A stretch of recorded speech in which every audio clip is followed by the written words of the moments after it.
It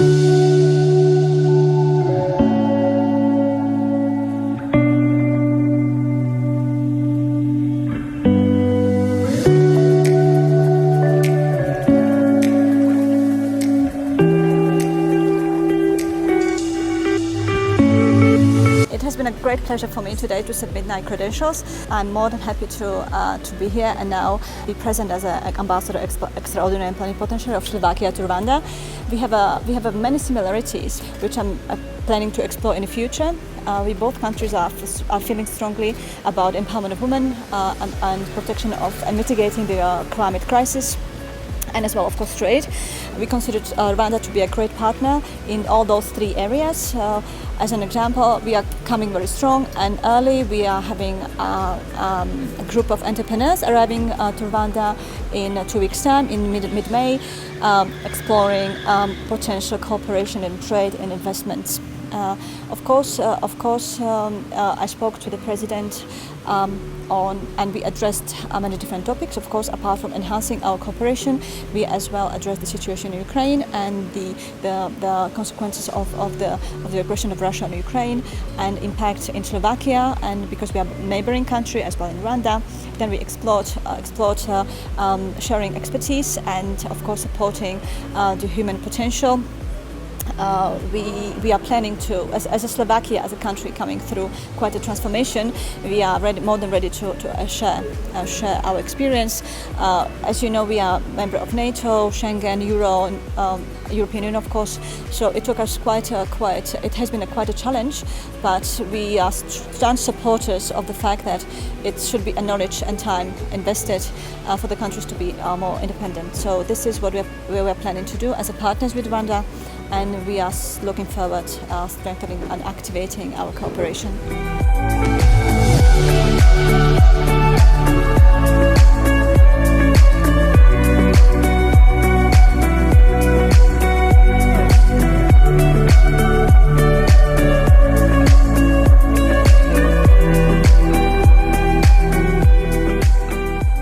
Thanks to being able to present credentials to His Excellency, the President of Rwanda.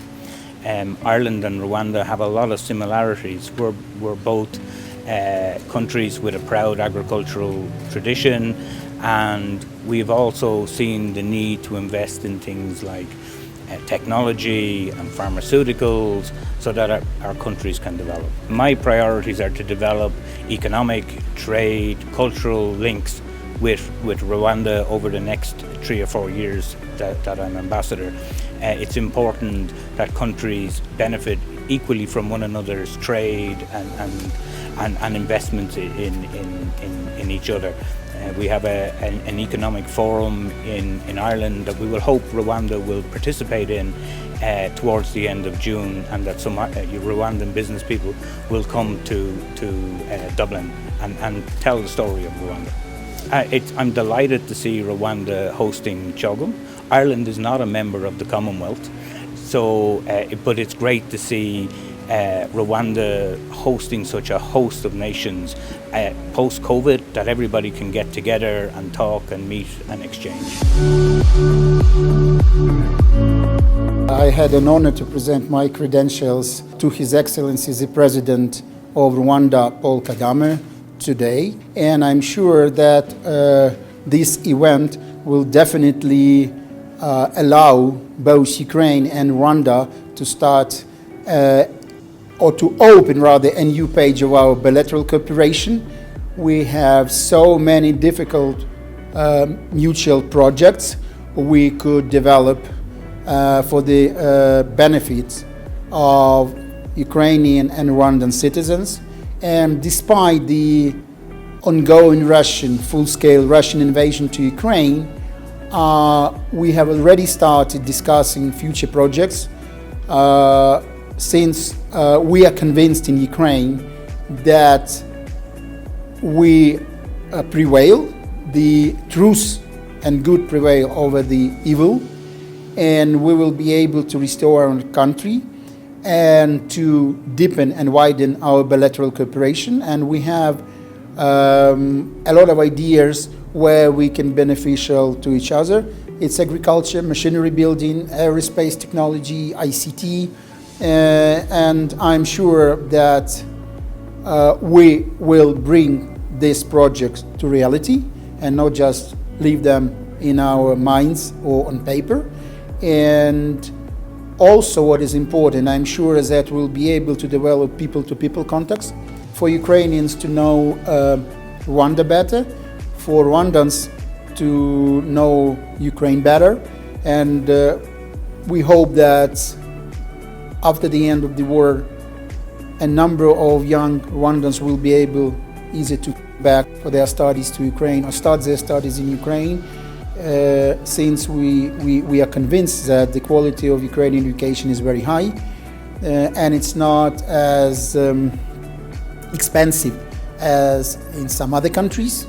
I also would like to mention that when I paid my first visit to Kigali at the end of November, we had an honor and pleasure to open a Ukrainian audio guide in Genocide Memorial, because we had so many plans that more and more Ukrainian tourists will come to your beautiful country and will be able to listen to that terrible genocide story in our own language. And it's still there. Unfortunately, not many Ukrainian tourists are coming these days, but I'm sure that time comes when Ukrainian tourists will come to your country to explore it, to enjoy it, and to pay tribute to genocide victims during their visit to Genocide Memorial.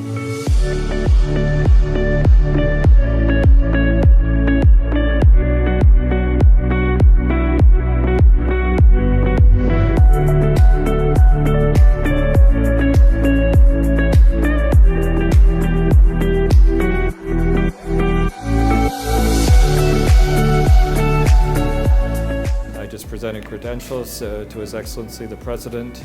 We discussed Canada-Rwanda relations. We looked forward to the Commonwealth Heads of Government meeting. I complimented His Excellency on Rwanda's very impressive management of the pandemic, and clearly their entry into the next phase outside of the pandemic, and on all of the many successes that Rwanda has achieved in a number of years. And I look forward to representing Canada and Rwanda and building our already strong relationship and looking forward to a bright future. I am based in Nairobi, but take my role as High Commissioner to Rwanda very seriously, and will be here as frequently as is needed. Well, I think we work together very well. I think we're quite like-minded and understand each other. And there are areas of common interest in all of the organizations you mentioned. And I think the fact that both of our countries belong to that range of organizations, which isn't, I wouldn't say it's unique, but it's uncommon. For example, to have a country that belongs both to the Francophonie and the Commonwealth. So it's a somewhat particular situation that allows us to collaborate on the world stage quite effectively.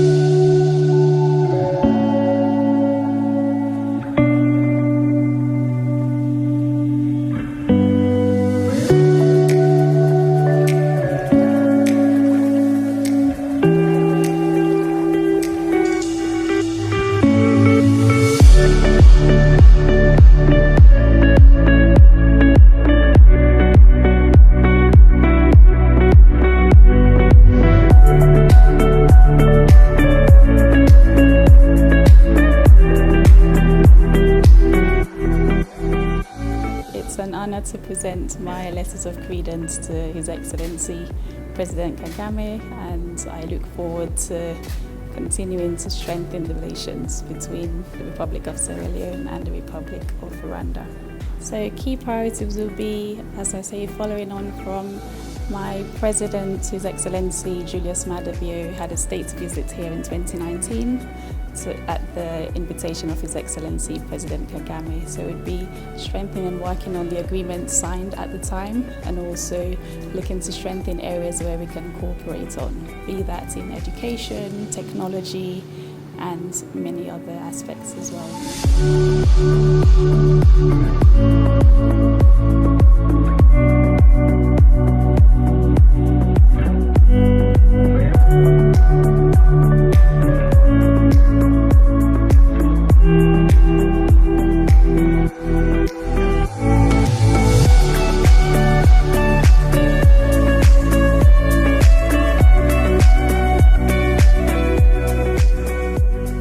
Today to meet His Excellency our President and to present my credentials to him and the letter of recession of my predecessor, letter of recall. Singapore highly values our relationship with Rwanda as a partner and as a friend, and we intend to build on that good relationship we have to further our cooperation in various areas of interest to Rwanda, like in cybersecurity, digital processing, digital services, fintech, agro-processing, and so on. So there are lots of areas where we can work together as partners and then go out jointly to the rest of the region of Africa. So this is where we see the way forward for Singapore and Rwanda to cooperate bilaterally, jointly as partners. We see Singapore as our very much in our own image, excellent governance, beautiful country, very similar to the kind of values we hold in progressing our societies, and that's, I think, it shows in the people a determination to move ahead. It's wonderful.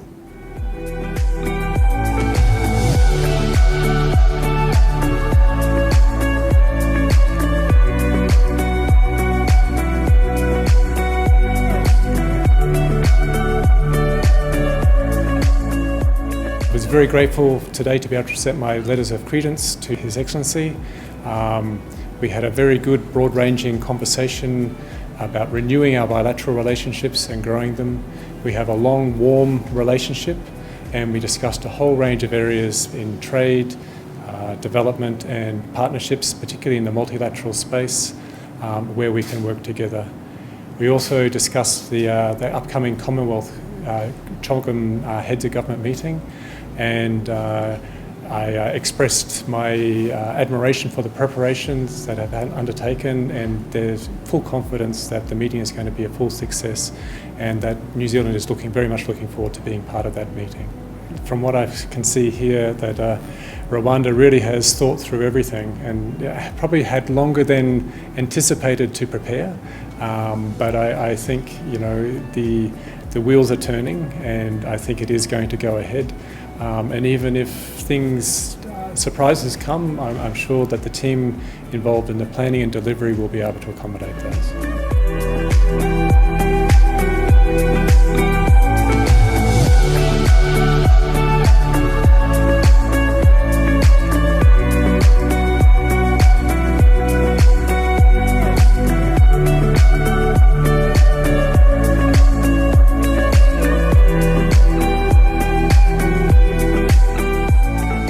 I had the honor and the privilege today to present to His Excellency President Paul Kagame my credentials as the new ambassador of the Republic of Djibouti to the Republic of Rwanda, with residence in Addis Ababa, Ethiopia.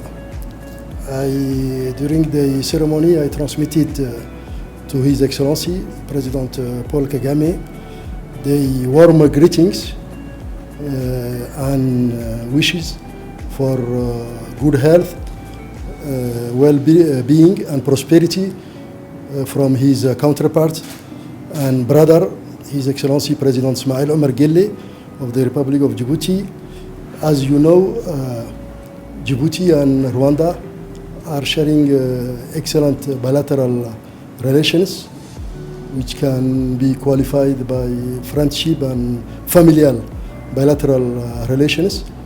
We have several bilateral agreements, Some of them have been already implemented, and now it is to me to work hard with my colleague, Ambassador Hope, Ambassador of Rwanda in Ethiopia and Djibouti, to resume the bilateral meetings, as I hope that we are at the end of the COVID-19 pandemic, in order to strengthen and deepen our bilateral relations and to reach a new height.